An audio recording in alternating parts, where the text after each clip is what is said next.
There we go. We're going to be missing Robert Cole and Tim Peters today. They are on a separate business meeting. Strangely enough, they're sharing a webinar or seminar in relationship to hotel asset management. So we're not going to get the chance to go over and talk with them today. I'm going to have to go over and confess we had to go over and download a piece of software called Minicam. Don't do it. It's a mess. I am trying to get it off the computer. The idea of the Minicam is that it's supposed to allow you to use title bars and so forth on the screen. And what it effectively does is it takes and hijacks your camera, and you really can't access the camera unless every time you go to use it, you have to indicate that you have to say use the camera and not Minicam. So I have no idea how that is going to work out once I get it extracted, but that caused our problem today of why the recorded session for us did not run, and instead we're doing a redo on the recorded session. And I am here by my little lonesome self. Anyway, let me go and put out a quick tweet to everyone that we are alive and good.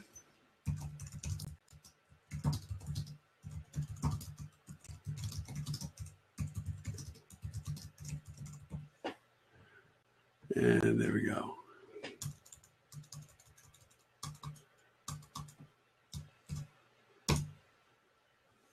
And we'll get that sent out. All right. Even if I have to talk solo today, we will talk solo today. We had some topic information that we thought would be of fun and of interest. And let me pull that up real quick off of our agenda listing. Some things that I want to talk about today. One is digital real estate, brand saturation in designated markets. The fact that as brands go, Marriott, Hilton's, and so forth, they have several different market tiers of hotels in the same destination market. But there's only so much real estate that's available, digital real estate that's available for showing up for certain key terms like downtown XYZ Hotel or XYZ Conference Hotel, or anything that's specific to the market that each hotel wants to show up for. But unfortunately, they have to share the space with their frenemy brands that are with them, as well as other competitors in the same space. So I wanted to talk a little bit potentially about that. Interesting conversation about Airbnb, using it over the holiday booking window, what it's like, what trends might be happening with Airbnb's usage now that it has become a part of the industry, as well as much of the industry not recognizing it as such, but it is, and how that's affecting the industry. The other potential topics for discussion would also be the use of membership databases. In this ever-present world of us using other people's sandboxes and rented space on Facebook and Google SERP pages, search engine result pages, and so forth, what's the value of having a membership CRM database? What should you do with it? And if so, what are ways of using it effectively? Because it is owned asset. It is the asset of the hotel or the ownership group to have that data and to be able to use it effectively and use it as a revenue generation tool. Beyond just the warm well wishes of trying to sell you product and price, maybe creating a dialogue and a relationship, kind of old school hospitality with a new twist. Any holiday strategies being used was another idea of talking about what other things we can do for holidays. Then also what new social tools are rolling out, what's getting used, Facebook having some new twists and turns to what they have. And the use of video. We keep wanting to get to that particular topic about video, and we never seem to quite get to the idea that video has turned into such an instrumental tool for travel, for both aspirational travel, but also for being able to know exactly what you're traveling to, being prepped and ready. It used to be that there was a certain mystery about where you were going, and that was good. But now with so many choices in the market for the destinations you are going to, you really want to become familiar with the product. It used to be, let's talk about video for first. I mean, we had all these other subject ideas, but I'm really interested in thinking that we can talk a little bit about video. I'm sorry to say that DeAndre Upshaw, who is with Standing Dog, my former agency I was with, is a video aficionado. He is the Rich Media producer and would have a lot to say about what it can and can't be doing and how it can and can't be doing. But without him here, because we had to jump from our scheduled programming that he had joined to this impromptu live record session, that I had to turn on to because of technical issues. I lost all of the people that we were going to have today, including Tim Peters and Robert Cole, who had other appointments. But we also have lost all of our general audience, a good portion of them from the Stand Dog community. So anyway, I'm going to go over and keep this solo, even though that we are on Blab and I should have 3 other people in little windows with me.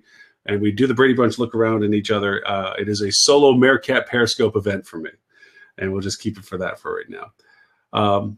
Anyway, so video, usages of video. Video itself has turned into a very, very good tool. Now, we've always known with YouTube being the second largest search engine historically for so long, that video people love. And there's a ton of stats about telling you how much video is being uploaded and a ton of stats of how valuable the video is. But the real reality of it, from a usable tool for hospitality, is people don't watch the whole video. And there are certain sweet spots of time that people do spend watching video. And it depends on what they're looking for and whether or not your video is based on a content value socially, or whether or not it's about creating an answer to a question. It depends on that. It has a huge effect on whether or not video has a length of time that you actually listen to it or watch it. So it depends on the message you want to give. Now, adding what video is capable of doing to the social platforms. I see that Bethany joined us. Hey, Bethany. I'm playing solo. I had to go live. I had technical issues with the other one. It decided to record and stop. And so I had to go over and recreate a live one here. So if you want to join the conversation again, I'm talking to myself about video, wishing that DeAndre was here. The idea would be that with video and social, the blending now changes the content that's used. We've all seen, and it's easy to say, you know, if I need to know how to do something, I can go to YouTube and look it up. And there's usually somebody that has taken the time, if not the manufacturer of a product, somebody that's using the product and has done a how-to. This is how you do this. And it can be a long video. And if you really need to know how to do it, you watch the whole thing, or it may be a short, brief video. Lowe's has a huge thing they're doing with Vine right now. It's called Fix It in 6. Now, for those unfamiliar with Vine, Vine is a 6-second video, ability to do 6-second video. And so Lowe's has shown a very creative side to them of doing 6 seconds. Videos. Oh, I'm sorry, Bethany. The video isn't playing for me. Did I miss it? It shouldn't be. Are you not seeing me on the screen? Yes. Can you see me talking? Or maybe not. Maybe I'm just not videoed. I'll see if Bethany can actually see or hear. Interesting enough that I may still have a camera issue and I'm not aware of it. Huh. Well, I might not have video going, which would be interesting. That would be a shame. Let's see what happens here. I shut all this off and go from there. Huh. No.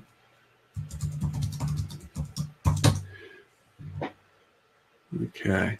Well, if you're only getting the audio, that's going to really be terrible, because then you're only hearing me jabber. But then again, I was told I've always had a face for radio, so it might work out well that we don't have to. Continue on the video conversation. I'm hoping that it does have a video. If not, then we're just going to have an audio recording this week, and we'll probably reschedule. Actually, Robert Cole and Tim Peters both asked if we could reschedule this, because they wanted to be a weekly participant on it, but unfortunately they had a conflict at this time for them. So we're probably going to reshoot this for a Friday and try to get everybody back on board for it. We'll finish the conversation now here for this. We'll keep it relatively short, since I'm mainly talking to myself and apparently maybe not even having video when I do it. But going back to the video conversation, with video being used on YouTube for how it has been done, the content selections were, are you telling a how-to function? Are you solving a question? Or are you giving entertainment? And now with social media and Facebook's embracing, where they just don't want to share a link from YouTube, they want you to natively load the video into Facebook. And they give preference on Facebook, and Facebook gives preference, I should say, on the video that you give them, rather than sharing the link to YouTube. They can create auto starting. It's shown with a GIF snippet to it, so that it's not just a link that's there. They're really promoting the fact that they can give you video as content. Now, the scary part, one of the recent stats popping out is that over 54% of people get their news from Facebook. So when you add the power of video and the ability to add a story, a content story to a social platform, it really begins to turn into a powerful combination. I think we're on a firewall blocking it. That would be bad. So the idea is video by content has really changed. So I've given my thoughts from the fact I'm just seeing that Bethany can't join us for the conversation today. With video and social, the power of social is not hard selling. We've often talked about the fact that with Facebook, it's not about coming out with, as a hotelier or as a restaurant person, saying, hey, look, here's my price, here's my product. Nobody likes those conversations. If you're at a cocktail party or a social event, you don't want to be that person that walks into the group without any sort of lead in or warm up or even listening to them and just simply say, hi, my name is Lauren and I do hotels and I have a room for $169 that you want to buy, and here, if you want it, then take my card. Everybody's like, hey, we're just talking about something totally different. We're talking about going to Dallas. We weren't talking about staying at your hotel in Dallas. We were talking about going to Dallas, and thanks for not listening to us. So nobody in social likes that either. And unfortunately, that's been the bane of some businesses. They think that because people are on social, that means that they could just jump in and try to offer their rate and their offer. And it doesn't work. Social is about engagement. It's about listening. It's about contributing content that is useful to the people that are maybe interested in hearing what you have to say. And video goes a long way in adding and augmenting the message and the story that you can create. We've talked on the Blabcast before about how social has a longer lead in, and it takes time to first listen to the conversations of people, contribute content that is relevant to those conversations, and then prove the value of your participation in that conversation so that they want to engage with you and perhaps do business with you. So with video, it's now about not just saying, here's my lobby, here's my porte-cochere, which, by the way, only people that like seeing a porte-cochere picture or a video are the people that own the darn porte-cochere. So it's a lot about not necessarily worrying about the room, although people like to see what the room quality is like so that there are no unpleasant surprises. But what they really want is that destination selling. What is it that you are, why your location? I understand you have rate and you have rooms and all this, but what makes where you are and what you are unique to what I want or where I want to be? And that's where video can really help, because instead of writing paragraphs of content stylized to tell you all the things that it thinks you want to know, video can, in its way of, a picture's worth 1,000 words, can show you what you would not necessarily have to ask, because you see in the background, wow, that area is really pretty, or you know what, that's not a busy street, or you know what, it's right around the corner from whatever it is that I'm interested in seeing. So it really gives you a great opportunity to tell a story. Video does. So adding video to your social program in step with when it is of value to the journey that the customer is going through before they've made their acquisition decisions. And it has several points that it can help with. It can help in the acquisition phase of the discovery with a client or guest that is looking at figuring out where they want to be and figuring out what they want to do, or even if they're figuring out whether that's the whole place they want to go to, whether that your destination is the one that they're most decided on and going to. And then it can also add to verification and validation from the customer's perspective, that they're verifying that there's no surprises to the hotel, that it's not like what oyster.com does, stylized pictures, but the reality is a little bit different, that the video is being fresh and new and not stale and 2 years old and glamorized and high def related and color contrasted and everything else, that there is a engagement of content that's new and fresh.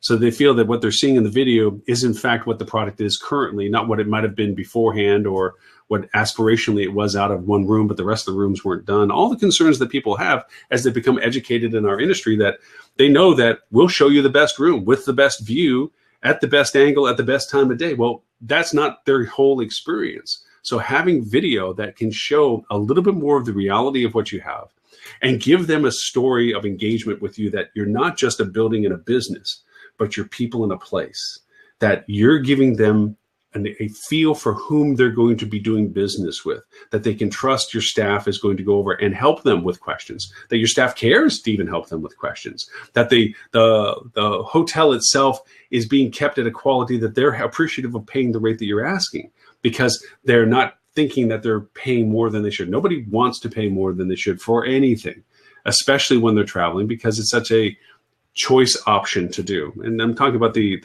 transient travelers, not in as much as the business travelers that sometimes have to go do these things. They still have their own criteria. But for those people that are going to be spending their leisure dollars, they need a lot more affirmation to this. Plus, too, not every channel, not every means will tell you everything. TripAdvisor, as good as it is, which I have my own opinions about on what good is, having the feedback of people's plus or comments, negative or positive. Then there's also forums that they have. Strangely enough, people don't often use the forums in TripAdvisor as much as they should, but the forums telling you all the variable things of interest to do in a particular market still aren't time sensitive. That's the thing, is that you can go and say, I'm traveling to Austin, December 11th through the 13th. And it's a chore to go find all the things that are going on in Austin, Texas, for those dates, for what you're interested in, as it relates to where you're staying, for what you're staying for. You have to go to a lot of websites, and that includes going to the DMAs and the CVBs and the TDC websites, Tourist Development Council, Convention Visitors Bureau, all the sites that should have all this great destination stuff. They're talking about featureability. They're talking about highlights, but there's that restaurant that's always there that all the locals know, that you just know that that's a great place for you to get something there and to do stuff with. Well, that's not always featured, and you wouldn't always know about it. And not all of these forums. Hey, Holly, good to see you. I hope you can see me. I'm not sure if you can. Let me say, hi, Holly. Can you see? Yay! Hey, Holly, I'm talking about video, or have been, to myself. I had a technical issue, and I had to stop the recording scheduled one, which made me lose everybody that was following it. And I had to do a live one, and you have found me. Thank you. And I have been talking to myself about the use of video and its value now. That's true. Holly, you can always find me. That's true. Talking about the value of video and the use of it and how it's come of age in social, and how it's such a valuable tool in social because it helps with the storyline. It helps with the relationship. Do you want to join in? You got your camera on? You want to top in and say hi so I don't feel like I'm talking to myself the whole time? Besides, we only have probably another 5 or 6 minutes of time for it. There you are. Hold on. See if Holly's there. Hey, Holly. Hi. Oh, I can't hear you. Can I hear you?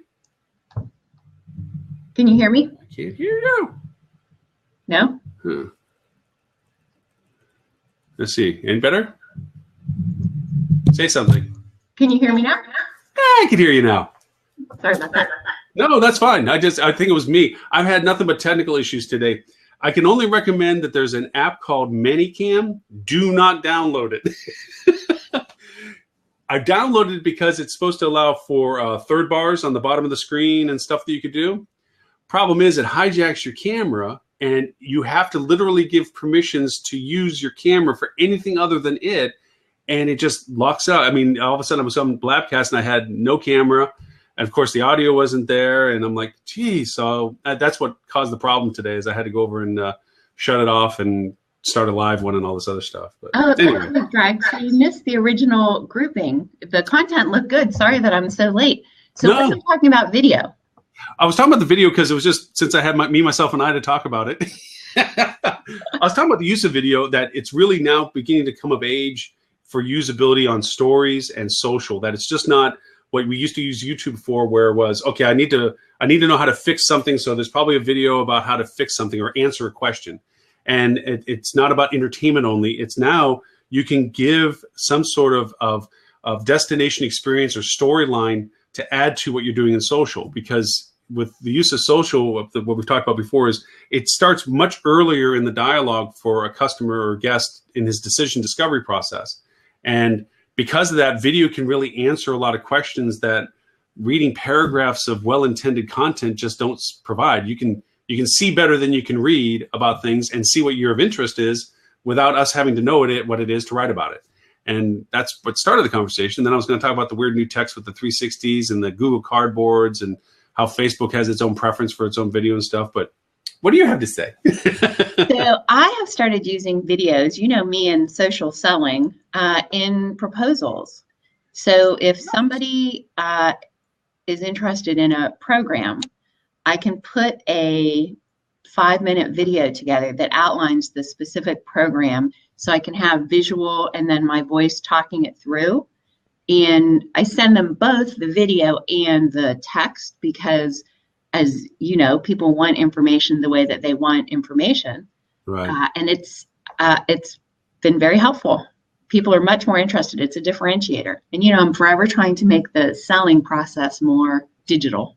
So out of the 5 minutes when you're talking with them, you've tailored the content specific to their interest, and you're basically showing exactly what it is that you have as answers to what they would be interested in, or what they told you they're interested in? I do. So, you know, I sell training, and so I'll put together a training program and I'll put together visuals. So whatever it is I'm talking about, they can see it while I'm talking about it on a PowerPoint. Literally, I just throw it into a PowerPoint, create the video, save it as a MP4 file, and include it with whatever it is I'm sending out to them, so that they can watch it whenever they feel like it, but they can see it as well as hear me talking about it. It's just, you know, everybody learns everything on YouTube now, so why would I not do it in a proposal? Sure. Now, from their feedback, so when you send this out to them, do they come back with more advanced questions from what you did with the video? Because now you've actually kind of answered a lot more of their information request earlier. So 2 things. One, it's a differentiator. So if you are a hotel salesperson and you are sending out 1,000 emails with some pictures attached, and in your meeting planner getting all of that, everything looks the same. Or if you get somebody who gives you a tour, a visual tour based on exactly what it is you're looking for your meeting. Here's an example of it. I pulled this in, you know, very specific to you. It's a differentiator. So number 1, you get a response. And number 2, absolutely, the questions are more advanced. You've gone to the next level in your discussion, as opposed to, I think, an initial conversation. Well, you answered one of the other things I think that people get pushback from the sales offices of hotels too, is that there's so much clutter that is eventually being added to signature lines for salespeople, where they're trying to, you know, they went to some seminar somewhere that said shoehorn in a film strip of pictures and shoehorn in all these links of all these things with your RFP link and your take action now button and everything else. And that's just so much clutter that's at the bottom of some of these salespeople's emails, where it's like, you don't even pay attention. It's just white noise. At that point, it's like, it's just the extra garbage that's below the fold anyway. You don't even spend, but you're saying, hey, click this and I'm going to talk to you and answer a lot of the questions you proposed. And it's really short. So it's not going to take you a long time. And right. If you want to, here's another option. I have it done in a different format for you just to scan through. So if you don't want to watch a video, you don't have to, but it's an option for you if that's the medium you want. Sure, because you're still giving them the text stuff. And they can share it. I bet they probably share it between the team. Like, hey, guess what I got? And you're answering the same questions for everybody else. Look how cool this is. Or, yeah, take a look at this. Absolutely. Do you think that would help for the Smurf market, for the sales teams? Do you think if they...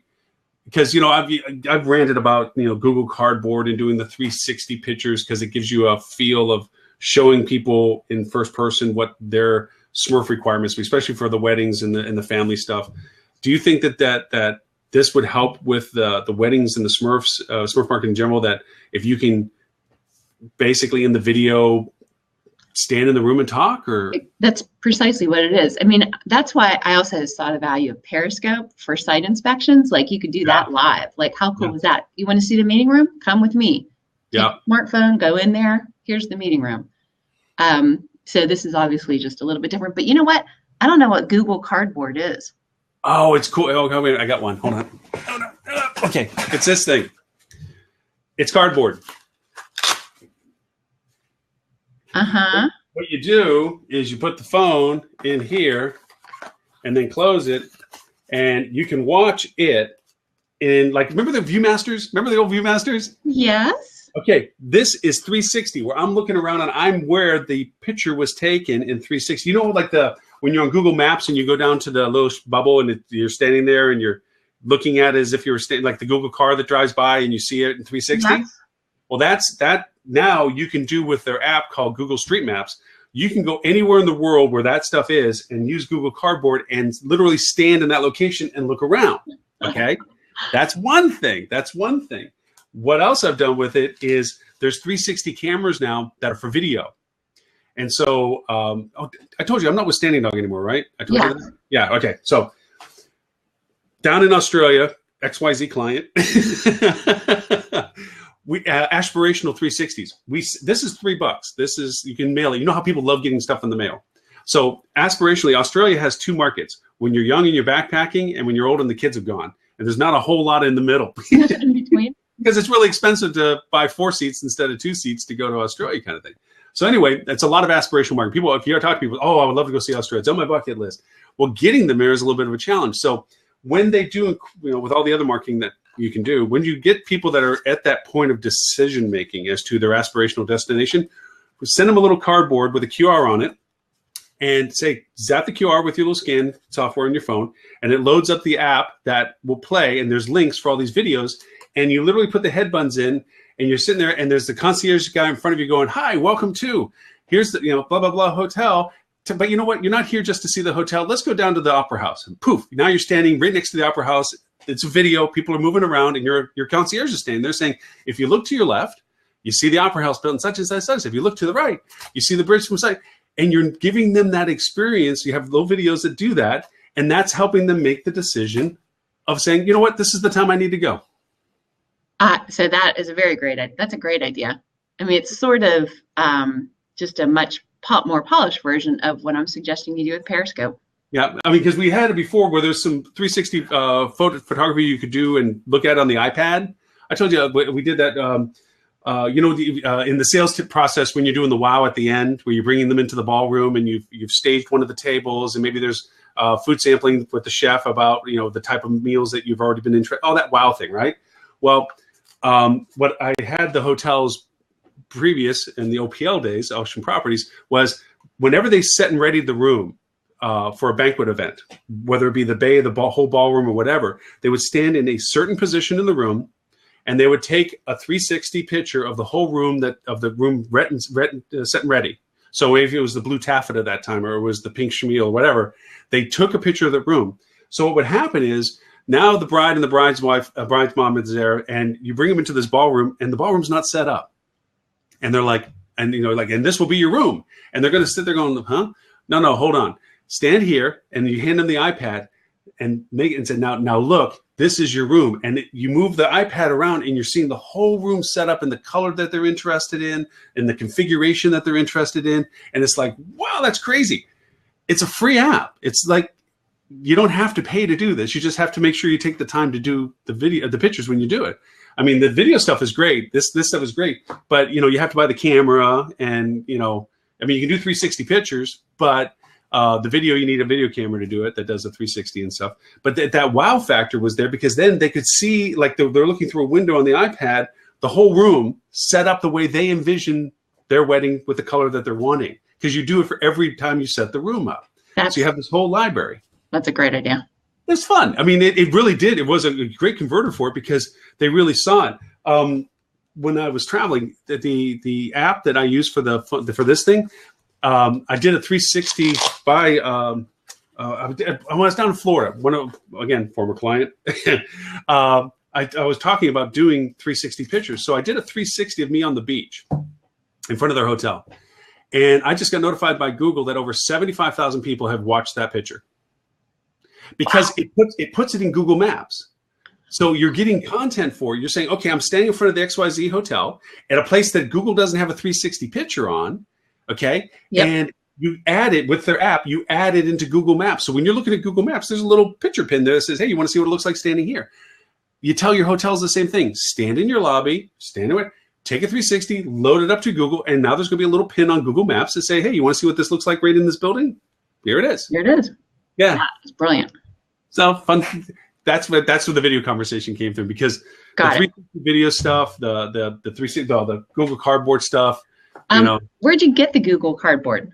You can Amazon. It's like $3 on Amazon.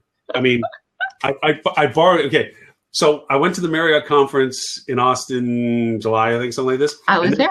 They were trying to show off their technology prowess. So they had put all these into the seats in the place for people to, and they're supposed to download an app to play whatever they wanted to on this. Problem is, when you take 600 people trying to hit, it's like you might have warned people first. You should have said, "Hey, before you get here, download this app." Maybe something like that. But the funny part was, you want to talk about frantic people. Just and believe me, the conference was outstanding. They did an amazing job. This is just out of humor. It's not out of critique. But for the few people that did get to download the app, it was a game that as you looked around with this, you would shoot little balloons and get points. Well, they were giving away Apple Watches. So you can imagine the fervor when they start giving away Apple Watches, the frustration of people that couldn't download the app to get into, and it's just like, they're like, ah. Yeah, cool. I mean, not cool, but very cool. Oh, but they did. It was a fun thing. They also did a neat thing where they didn't have an actual MC. The computer was the MC. So they would play this music, and then they went over and they would have the text go across the screen. Like, okay, guys, you must be tired for this. We're going to do this and whatever. So they would actually have the computer do it. It was a great differentiator. It was something neat rather than having some person step up and down from the stage. It was like, boom, right there. I want to do that sometime in the future for a conference. I heard about that. That's a very cool idea. I was there, if you recall, the Sunday before delivering the certified digital marketing prep class on a Sunday in Austin. Yeah, I still got to do that. Actually, I do have to do it because we want to bring the certification program here to Dallas for regional. I know. So we got it all set up for it. One of the Standing Dog directors is on the board for Dallas now, HSMEI's board. So he is going to be a facilitator for it.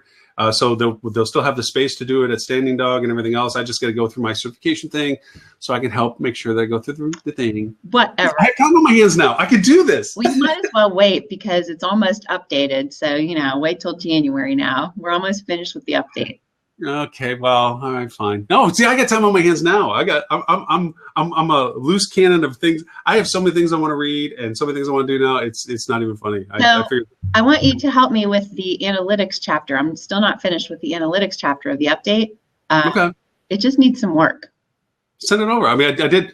Done. I did the local. I did the mobile. Yeah. We're finished with everything. I'm just not happy with the analytics chapter just because, geez, Google is changing every 2 weeks. They're enhancing their analytics. And so I don't know where you stop completely, but I will send it. I'll send you the login over so you can help. Okay. And one of the other last things that popped up with Google just happening yesterday, well, it got noticed in the news, was it used to be when you were in the search engine page, you can modify your location of search. So you could see what somebody in Philadelphia would see if they search. Google took it away. They just shut it off. They said nobody was really using it. It's like, bullshit. Except for Lauren. Every other SEO person in the universe was using it because you always want to see what the person in that market is seeing it for. But I think it's because, there's a really cool tool that Google put out called Retail Insights. It's on their Think Google. Have you ever looked at their Think Google? I love Think Google. Isn't that awesome? They have one for retail now. They're tracking 16,000 locations, 5,000 retail products. And what it does is there's a real cool tool that Google has on these things called Fusion, Google Fusion.